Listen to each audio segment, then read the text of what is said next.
मैं आज से कोई नहीं, मेरे दो बयान है, कहिए तो मैं आपको दिखा दूं। 3 महीने पहले और 10 अक्टूबर को फिर दोबारा मैंने इस बात को कहा था कि ये चुनाव हाईजैक हो चुका है, अब इस चुनाव का कोई मतलब नहीं है। और बिहार में जीत का प्रमाण पत्र एनडीए को पहले ही अज्ञानेश कुमार जी ने मोदी जी को दे दिया है। ये मेरा पहले का बयान है, 3 महीने पहले बोला था। 80 लाख वोट जिस राज्य में काट दिए जाएंगे, जिस राज्य में 5 लाख वोट डुप्लीकेट बनेंगे, जिसमें 1 लाख वोट अता पता नहीं किसका है, उस राज्य के चुनाव परिणाम क्या होंगे? आप सहजता से इस बात को समझ सकते हैं। तो आज पूरी एनडीए को और मोदी जी को जाके अज्ञानेश कुमार को बधाई देनी चाहिए, उनको मिठाई खिलाना चाहिए, उनका माल्यार्पण करना चाहिए कि अज्ञानेश कुमार जी, आपकी कृपा से हम लोग बिहार जीत गए। यही हुआ है।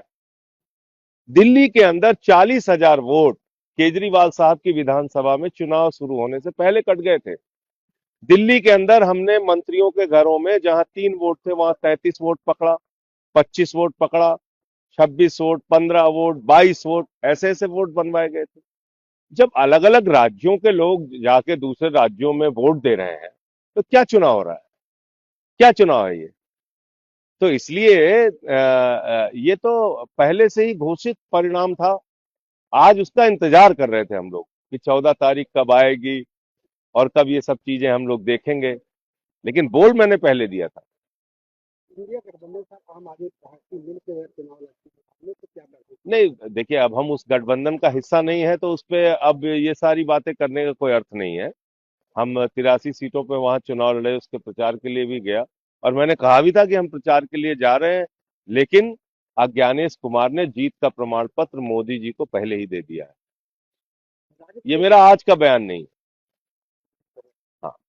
राजद के एक नेता सुनील सिंह उन्होंने मतगणना के पहले बताया, अगर हम लोग हारते हैं तो जैसे नेपाल बांग्लादेश और श्रीलंका की सड़कों पर दृश्य देखे गए थे वो नहीं, इस भारत में प्रकार भी के देखे बयान जाएंगे। का मैं समर्थन नहीं करता। क्या चर्चा देखिए, है? ऐसा है, देश सर्वोपरि है।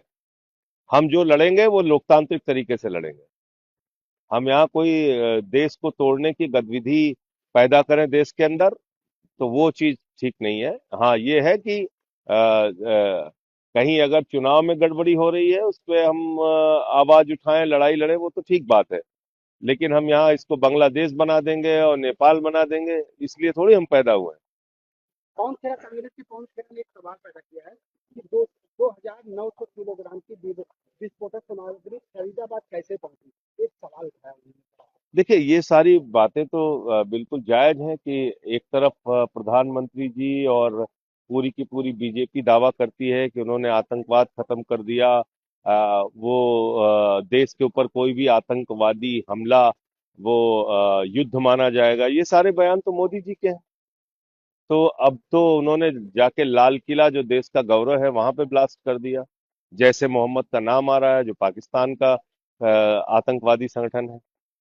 तो अब उस पे क्या करेंगे? प्रधानमंत्री ने तो अब तक कुछ बोला नहीं है।